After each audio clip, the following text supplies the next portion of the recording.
नमस्कार, मैं हूं आरती। एसएमजेड न्यूज देख रही दर्शकों का स्वागत है। शुरुआत करते हैं आज की खास खबरों के साथ। अमित शाह ने कहा, बीजेपी ने पहले कर्नाटक में सरकार बनाई थी, लेकिन फिर भी हमें कहा जाता है कि भाजपा दक्षिण में नहीं है। मैं इतना ही कहना चाहता हूं कि चाहे तेलंगाना हो, आंध्रा हो या चाहे केरल हो, इन तीनों राज्यों का एक गढ़ बनाना पड़ेगा। उन्होंने कहा कि तेलंगाना के लोगों के लिए यह एक मुकाबला है। केंद्र के अंदर हमारे नेता और देश के प्रधानमंत्री श्री नरेंद्र मोदी जी के नेतृत्व में प्रचंड विजय मिलने के बाद पहली बार मैं यहां आ रहा हूं। और जब आज तेलंगाना की इस महान भूमि पर आया हूं, तब तेलंगाना के लाखों लाख कार्यकर्ताओं को मैं हृदय से बधाई देना चाहता हूं कि आपने तेलंगाना के अंदर भारतीय जनता पार्टी का झंडा बुलंद करने का काम किया। कांग्रेस के वरिष्ठ नेता और सांसद राहुल गांधी शनिवार को मानहानि के एक मामले की सुनवाई में भाग लेने के लिए पटना की अदालत पहुंचे। इस बीच उन्हें जब भूख लगी तो एक रेस्टोरेंट में पहुंच गए। वहां उन्होंने एक डोसा और कॉफी का आनंद लिया।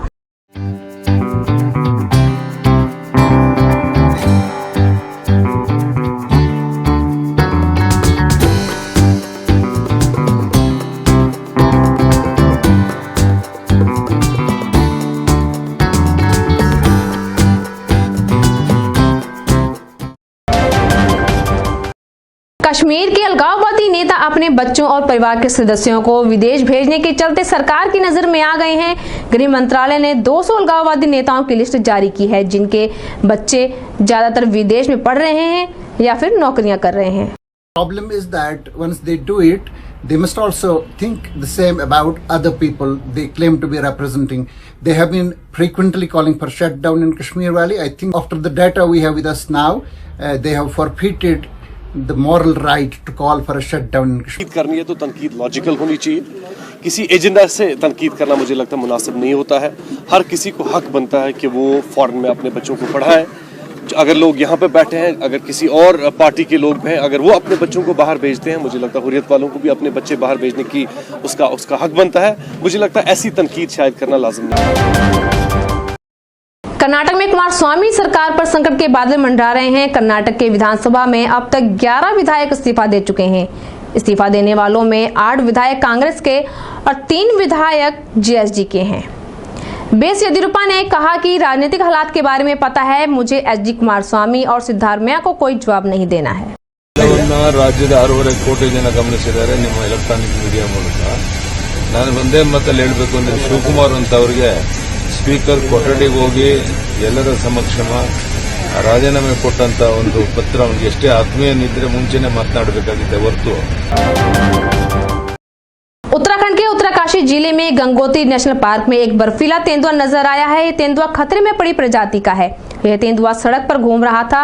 गंगोत्री नेशनल पार्क के समुद्र तल से 11,000 फुट की ऊंचाई पर है।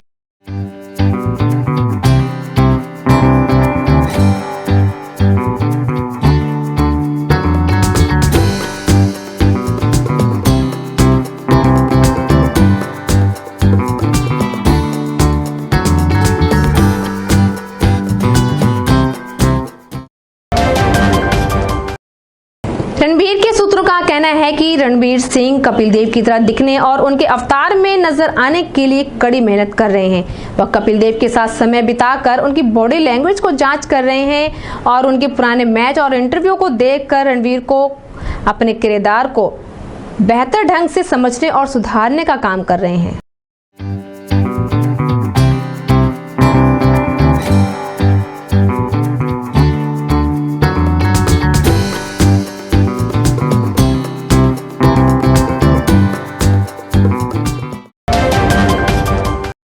ये तो थी आज की खास खबरें। कल फिर हाजिर होंगे ताजा और नई खबरों के साथ। तब तक जुड़े रहिए एसएमजेड न्यूज के साथ।